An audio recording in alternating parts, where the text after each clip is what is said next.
Please remember to stay seated and be polite during our speaker and keep your phones off. Now help me enthusiastically welcome our speaker for tonight, Anna.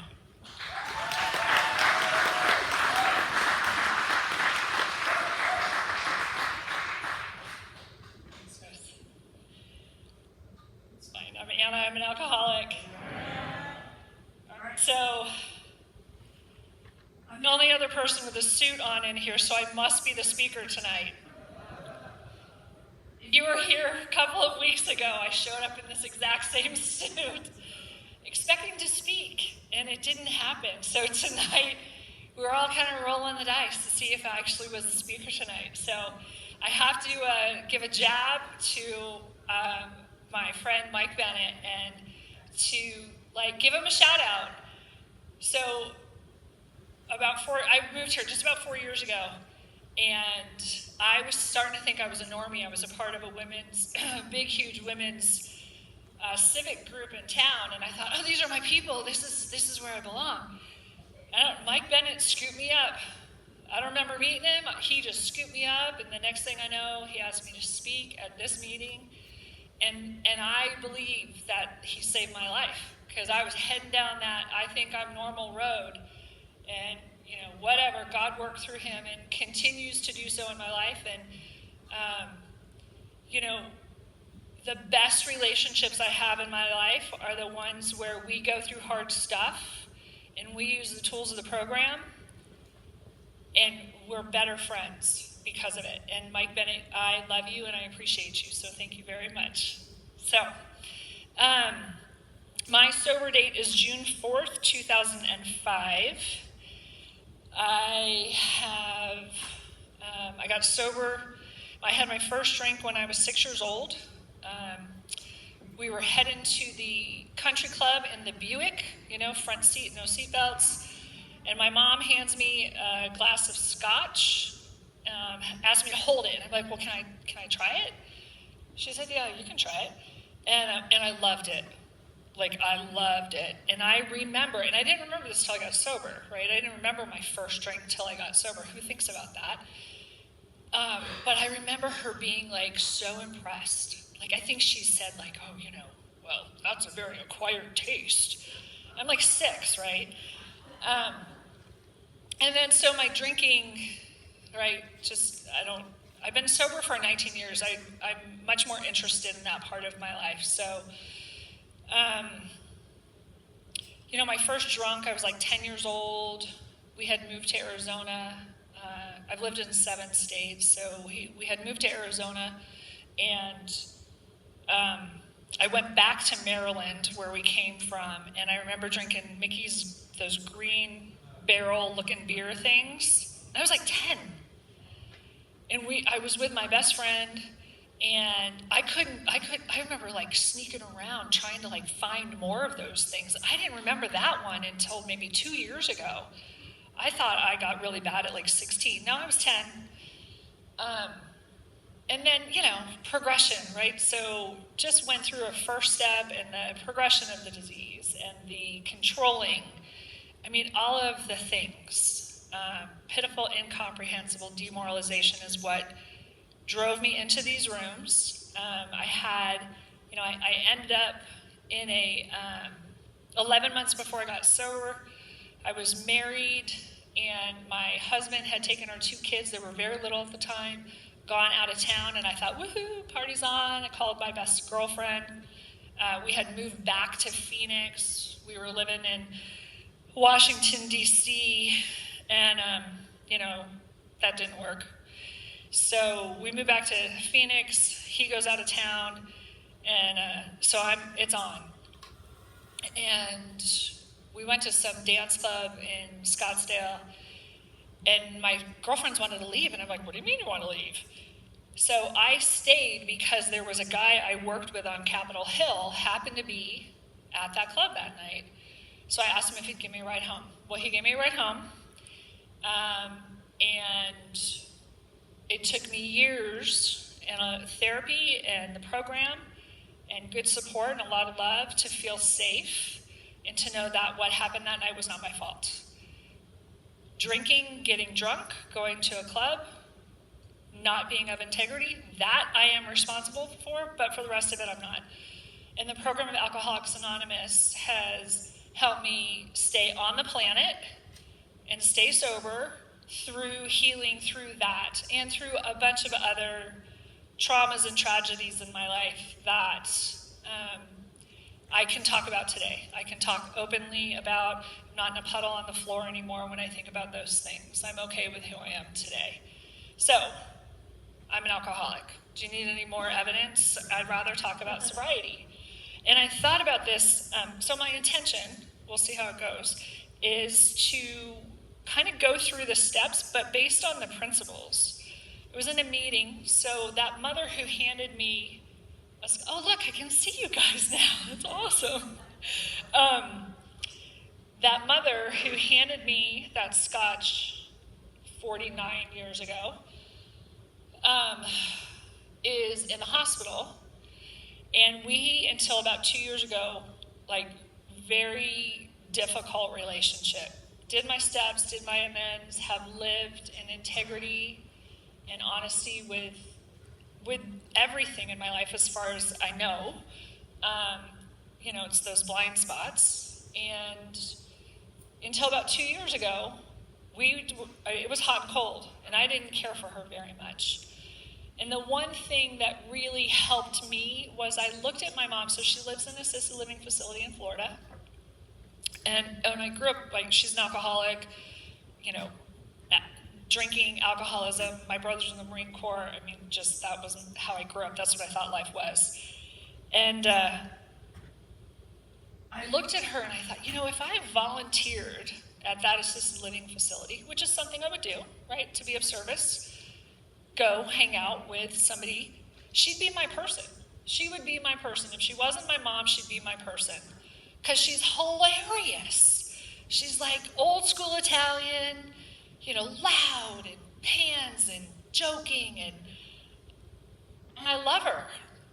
And everything changed with that point of view with my mom. I started seeing her, like, not as my mom, as one of God's kids, and from a different point of view. So that really started to change things.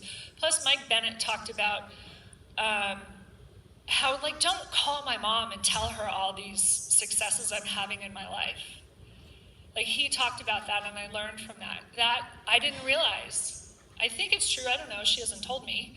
But I think it's true. Like, she didn't want to hear those things because she didn't get to do those things in her life. She lived a very traditional life, and I thought that I was supposed to do that. And that's not what happened. I got divorced. I've had 10 different careers. I've done a bunch of really, really cool stuff in my life, and even more in sobriety. Worked on Capitol Hill, and race cars, and firearms, and just a bunch of really cool stuff. And she didn't have that life. So I learned to listen to her. So I tell you all of that because last week, 2 weeks ago, she ended up in the hospital, and I got really scared my mom was going to die. Like, it really scared me. Like, I didn't want her to die. I finally like this woman. We finally have a relationship, and we're on the phone. We're both crying. We finally have a relationship. Like, we both acknowledged that. So I got on a plane last week, same day flight, and went out to Florida for 5 days. And it was really difficult. She's a very difficult woman. She's really abusive. People told me that as people get older, they're in pain, so they get angry and can become abusive. But she had been that to me my whole life. So I had it was really hard. Like, there was a lot of laughs. We talked about, back in Italy, stories of her, her things that she told me, stories I hadn't heard yet. And I'm glad I have that. But Saturday morning, she got a phone call from my brother. He's in Italy, and I had to go. I had gone to meetings there. That's the other thing. I went to meetings there, said why I was in town, and the topic was the 8th step, right? It's August, and then people were talking about amends. So I went back to the hospital after that meeting, and I asked my mom, I said, is there anything I need to apologize? Like, have I taken responsibility. And she got really mad, like just not verbally, but she really shut down and got really, really upset. And she said, no. And I was like, my first go-to is, oh, I did something really bad. She said, why did you ask that? And I said, I just went to the meeting. We were talking about making amends. And nope. And we're shutting that conversation down. No, next topic. And I don't know what the truth is why she did that, but I left there Saturday. I got on a flight. There was a hurricane coming, and I lived in Florida for 8 years, and hurricanes are what they are, but it was a safe excuse not to hurt my mother's feelings to get on a plane and leave. I had to come home. It's okay for me to take care of myself today. I don't hurt myself anymore. Drinking for me, I was suicidal when I was about 15. And then I started drinking like regularly, heavily, and I didn't feel suicidal again until I was 5 years sober. And I took care of that at 5 years sober because I had seen enough people kill themselves in sobriety, right? Like there's solution everywhere. And I knew what to do when that happened to me. So no more hurting myself, right? And my disease gives me new ways to figure out how to hurt myself. And one of them can be by ignoring my responsibilities and justifying staying in Florida to take care of my mother, who's pretty abusive. I don't have to do that. So I left there, and I feel really good about that I did right by my mom. I might not see her again. She's still in the hospital, so she's been there for 2 weeks. They can't figure out what's going on. But I feel right. I did right by my mom. And it's important for me that I can be able to look myself in the mirror. I used to really care about what everybody thought about me. That is much less these days. Because no matter what you think about me, I'm the one who has to live with the consequences of my actions. And I only want the good consequences. So I thought I would go through the steps based on the principles. I took a little detour on why I thought of that, because one of the meetings I went to in the past week, the topic was principles before personalities. And I thought about that with my mom, because it's really her personality that's really difficult for me to deal with. If I can stay in the principles, maybe I can be better, do better. I don't know. I want to be a better person. I want to be a good person. Like, I got sober to live a good life, because who I was before, I'm not interested in living that way ever again. So the principles, each step has a principle around it. So we'll see how this goes. So step 1, we admitted we were powerless over alcohol, that our lives had become unmanageable. The principle, honesty. You guys know these? I'm sure some of you do. I'm used to interacting with a group, but I get to talk about me tonight, right? Okay, so honesty. So who I was before I got sober. I thought I was being honest. And I come in and I get sober and I do the steps and I listen to the women who went before me, begrudgingly so, but I do, because I'm scared and I don't want to drink again, because I believed you when you told me if I drink I'm going to die. In anything I put in front of my sobriety, I'm going to lose. And I thought I was an honest person. And what I learned, and I continue to learn, is I lie to myself more than anybody else. I will justify what I say, what I do. I am really good at that.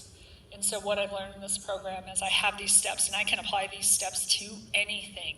I am powerless over people, places, and things, and my life can become unmanageable.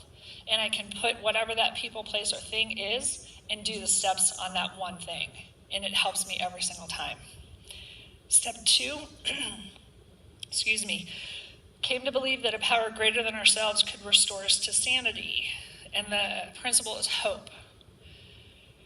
So before, when I was drinking, what did hope mean to me? I think it was just that, that faith, hope, love. That's, in every country cottage in the country, faith, hope, love. So it was just a placard on the wall. It was a unattainable principle. And today I have hope. Like, I have hope. And hope is what isn't Pandora's box. Wasn't hope the one thing that came out of Pandora's box? Hope is really powerful, and that it keeps me looking forward to a future that I trust my God is creating for me. I stay clean and sober. I do the best that I can every single day, one day at a time, and it gets better. Sometimes it's worse, but I sit through it. I sit still. I keep doing it, and I have hope. I have hope that it's going to get better, that it is better. Right? There's some cliche, and I love cliches. Like, I didn't know I would, they keep me alive. But there's some cliche about hope, hope is all the things we hoped for, we're living now. That's pretty cool to think about that. Step 3, made a decision to turn our will and our lives over to the care of God as we understood him. So the principle is faith, but I want to just comment on as we understood him. We were talking about it in the car. As we understood God. I really get stuck on 2. Most of my problems in my life always come back to step 2, do I believe? And then looking at 3, I can decide to turn my will in my life. And I don't think I understand God today. And I'm good with that. Because who understands God? You can tell me what you think God is, but that I might not understand or agree with you, and it doesn't matter. God's way bigger than all of it. God is everything or he is nothing. What is our choice to be? So I love that as we understand God, because listening to people who say things like, I tried AA and had too much God, that just breaks my heart, right? Because those are folks that have relapsed and have come back in the room and shared that story. And that breaks my heart, because I don't know anyone in the program who is forcing a conception on God on anybody else. We each have an individual conception of God. Even if we say we believe in the same religion, it's still very, very personal if you take some time and think about it. So 3 is faith. So faith, I believe, and I have experienced that faith and fear can exist in the same place. I can be really afraid that, I'm trying to think of something I can be afraid my mom's gonna die. I can have fear of that, but I can have faith at the same time that God's in charge. I have faith that everything works out just how it's supposed to, even and if I'm afraid. So I personally believe that fear and faith can exist in the same place. People sometimes say that they can't, but for me, it has to. Because fear, right, our book talks about, it's a corroding thread, right, that runs through the fabric of our lives. Wow, there's some good stuff in this book. All right, step 4. So faith, right? Faith that I take action even though I'm afraid. So that's my new definition of courage. And courage is the concept or the principle for step 4. And so for me, courage is taking action through fear. So I'm afraid. So I actually am throwing my shingle out there, and I'm working just for myself. And for those of you that know me, I'm really not that great of an employee, so it's probably the best choice. But I'm afraid, right? Don't kid, I'm afraid. But courage is taking action through the fear. I always thought courage was, I was when I was racing cars, right, hanging out with Navy SEALs. Now that was courage. Yeah, it is courage. Would never take away from what other people's accomplishments in life are. But for me, courage is, getting up in the morning and actually doing my homework. Not making excuses that trying to sweet talk my professor into giving me one more day. Like that, sometimes that's the best I can do for the day. Courage, right, related to step 4, made is searching and fearless moral inventory of ourselves. I love, again, Mike, you're getting lots of credit tonight. Like, you're welcome. I know you love it. Yeah, I know you love it. He talks about when you do your 4th step. Like, I share this one also. It made perfect, like, it clicked for me. What are you worried about? You already know everything you did. Now you just have to write it on a piece of paper, right? But that takes courage because it's really scary. There's a lot of fear for me to look at myself and admit to myself all the harm that I've caused. Like, that's frightening. But courage, the principle of step 4, action through fear. Step 5, admitted to God, to ourselves, to another human being, the exact nature of our wrongs. So I believe in this, the principle is integrity. But I believe in the where 2 or more are gathered. So the 12 and 12 talks about, like spiritual giants do this, that they talk to another human being and share their problems, admit their shortcomings to another human being.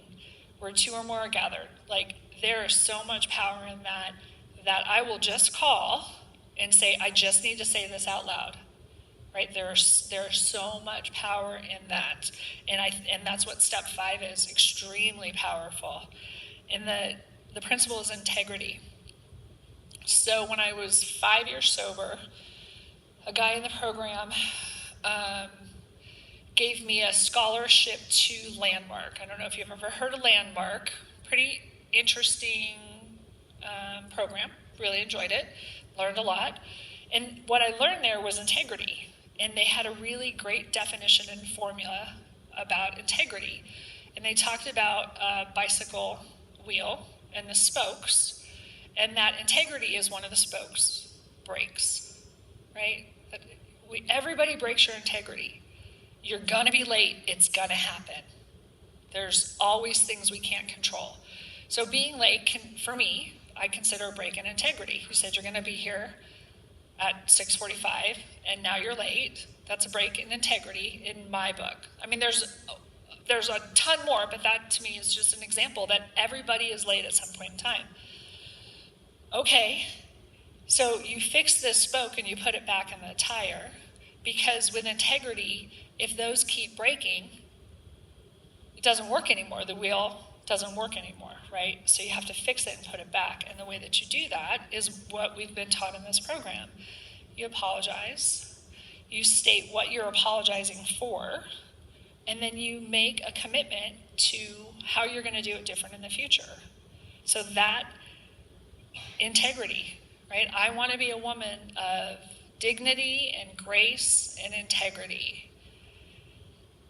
I actually think that I think that we're pretty fortunate to have a program that teaches us how to do this. We have to give up drinking for it. What a gift. What a gift. Who knew? All right, where are we at? We're at 6. We're entirely ready to have God remove all these defects of character. So the principle is willingness. And 6 is, I think, so underrated.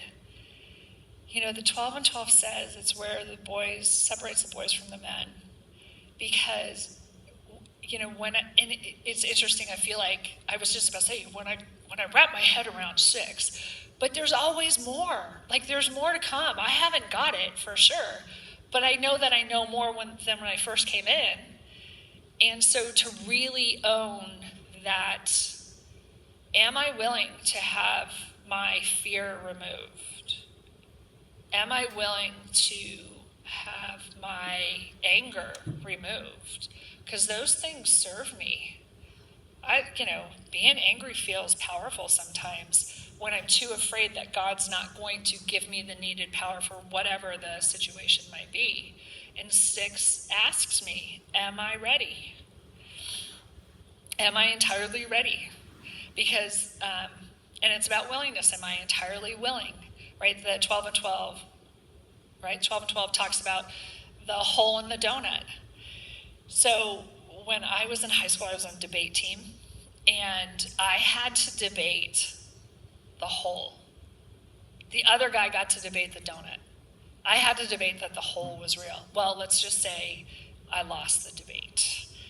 And I come in and I read in the 12 and 12, are we going to become the center of the whole of the donut? And I was like, what? What is happening?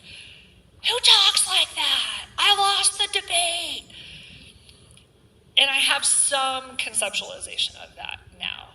I wouldn't say I have my head wrapped around that one. It's good stuff.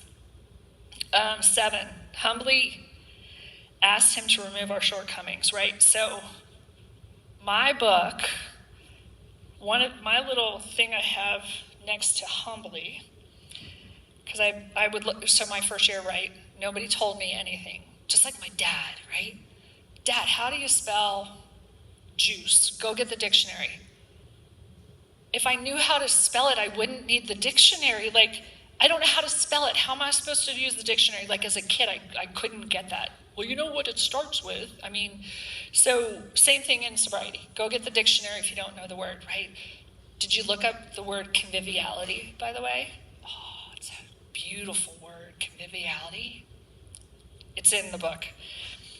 So humbly means with sincerity. So with sincerity, I ask God to remove my shortcomings. God, I sincerely want you to remove my fear. With sincerity, I humbly. And so step 7, the principle is humility. Right, the difference between humility and humiliation, went through that gyration of, being humiliated is what brought me in the room. 11 months before I got sober. Pitiful, incomprehensible demoralization, humiliation. And so when I look at this and I'm supposed to have humility, I didn't understand that they're not the same. That humility is with sincerity. And humiliation, if anyone's familiar with Carolyn Mace, I think it's Mace, M-Y-S-S, she's kind of a spiritual teacher. She says, and I started practicing it, when they can't humiliate you anymore, you're free.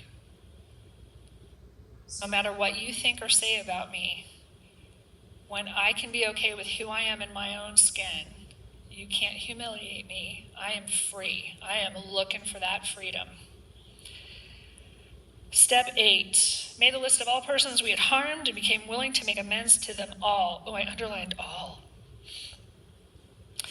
So here I have the principle written down as love. Isn't that great? But evidently it's actually brotherly love, because we make a list of all these people that I have broken my integrity, I've broken the relationship, and I need to make a list of the people I need to make an amends to, right? And we're in August, so all the daily reflections are all about step 8. Step 9, make direct amends to to such people wherever possible, except when to do so would injure them or others. So step 9, the principle is discipline. Oh my gosh. Bing! Did you guys see it? Did you see the light bulb? Listen, I love this program for those light bulbs, for those epiphanies. So I just had one. We were talking right before the meeting. So I had a bunch of sponsors when I first came in because I did not trust women. I was very scared. I stayed sober, but it was not pretty. And I didn't realize that in hindsight, I look back, I would switch my sponsor every time I got to step 9. Because she didn't understand me, or, oh, here's a really good one, and she was jealous of me. So I had to get a new sponsor. What? Thank God I stayed sober through that. But I'm looking at this principle of discipline, right? Discipline. I've only had periods in my life where I was actually interested in discipline. That just sounds horrible to me. That's like Jocko, right? You got to get up at 4 o'clock and eat raw eggs and run 5. That just sounds horrible to me today. And I was so undisciplined. I thought when I look back at 9, and sure, this was part of it as well, but I was really prideful. And to go make amends to people means I have to be humble and not prideful. So I had to do, when I finally got a sponsor, when I did the 12 steps start to finish, her name was Shotguns. I was really scared of her. Her name was Shotguns. I didn't know her real name for a really long time while she was my sponsor. And she said, "You are so full of crap, I am not doing the steps with you. You are going back to basics." And that was the first time I did steps 1 through 12. I tried to skirt out on the 4th week of back to basics, and she said, "No, you said," she was the only sponsor that said, "You're willing to go to any length to me." And I made that commitment. She held me to it. And so got my steps done with her because I was undisciplined. I thought I switched at 9 because I was prideful. Yeah, I'm sure that was part of it. But I was undisciplined. I didn't want to do it. All right. 10. Continue to take personal inventory, and when we were wrong, promptly admitted it. So the principle is perseverance. And I come from an Italian, Irish, German family. So apologizing, my mom, the full-blooded Italian, I think she's apologized to me once in my life, right? So this was not a principle that we had in our household, apologizing. Or admitting we were wrong. This doesn't say apologize. Promptly admitted it when we were wrong. So, I come in and I'm scared. I don't want to drink. And literally, I think it was in the first month of my sobriety. I remember this because they were talking about, you can do 10. Doesn't matter you're 20 cents sober. You can do 10 right now. If you do something wrong, you admit it. You take responsibility for it. So I had been hearing this, I guess. And I go to Burger King and I drive through and I'm rude to the guy at the window. And I went home and I called and I apologized at Burger King. So that was my very first 10-step experience. The perseverance part, right? To me, that means that I continue to do this, that I don't just do step 10 once, that I continue to admit when I'm wrong, promptly admit it.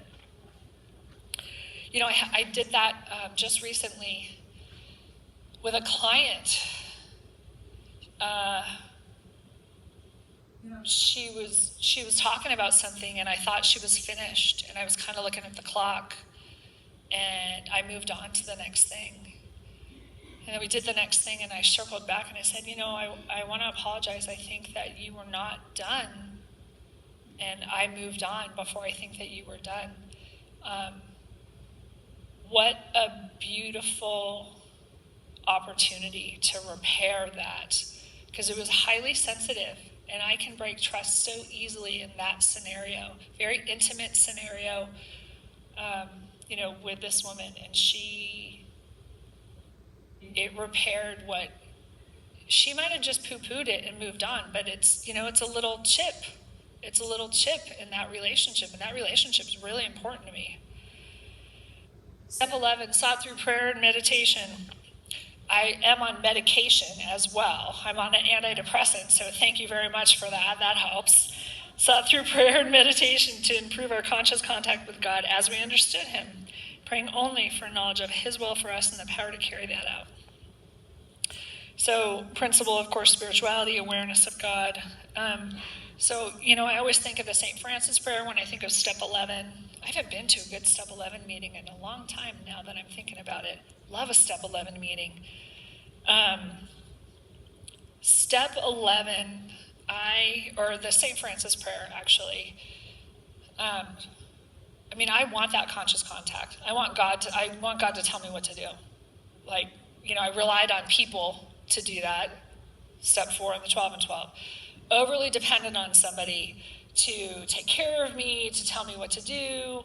And then when he wouldn't do it, I started doing that to him, right? Well, then if you're not going to take control, I'll take control. And step 4 in the 12 and 12 talks very specifically about that. I don't believe we're meant for that. We're supposed to be in partnership, not, unequal, someone has more power than the other. Really interesting way to live, and really beautiful. It's really interesting because it bothers people who are used to be in a position of authority, and I have a lot of respect for hard work, and you got to where you're at.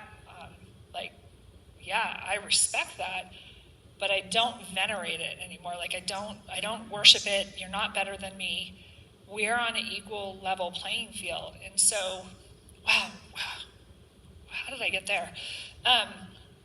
So step 11, St. Francis prayer, I have shortened it throughout the day, right? So the long form in the morning with my daily routine, but I've shortened it throughout the day where I say, Lord, make me a channel of thy peace, a vessel of thy love and healing.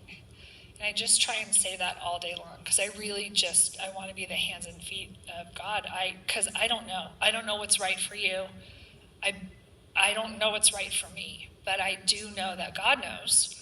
And so if I can practice and be as conscious as possible of a connection with a higher power, then I might be able to make a difference.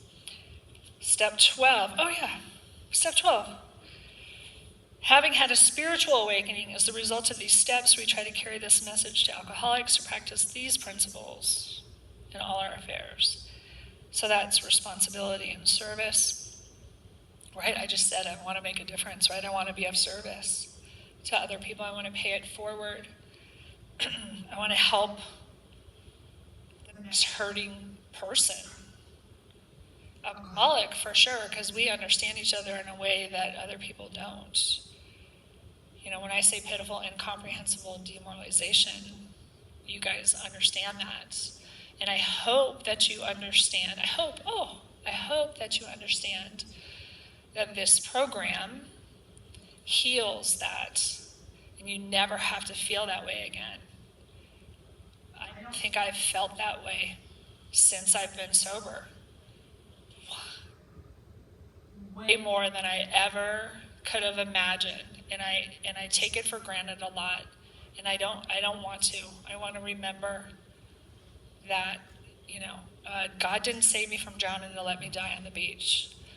That I do get to live a really beautiful life, and I do that today. I'm really grateful. I almost moved to Phoenix earlier this year.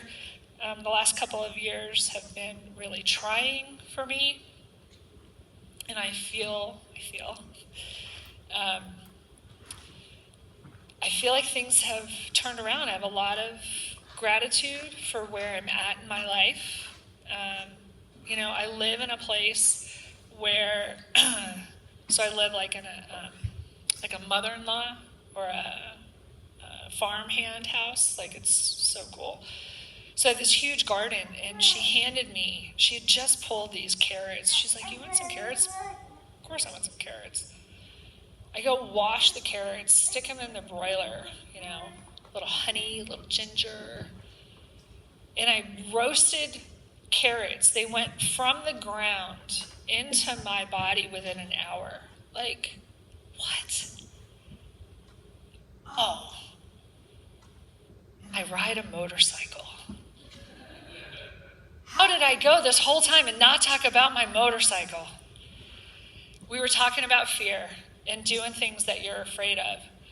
To be in doing them because we do so, and I'll finish with that, which means I'm probably going to talk for 10 more minutes, right? We do things that we're afraid of because the more I walk through the things I'm afraid of, the more I can relinquish control.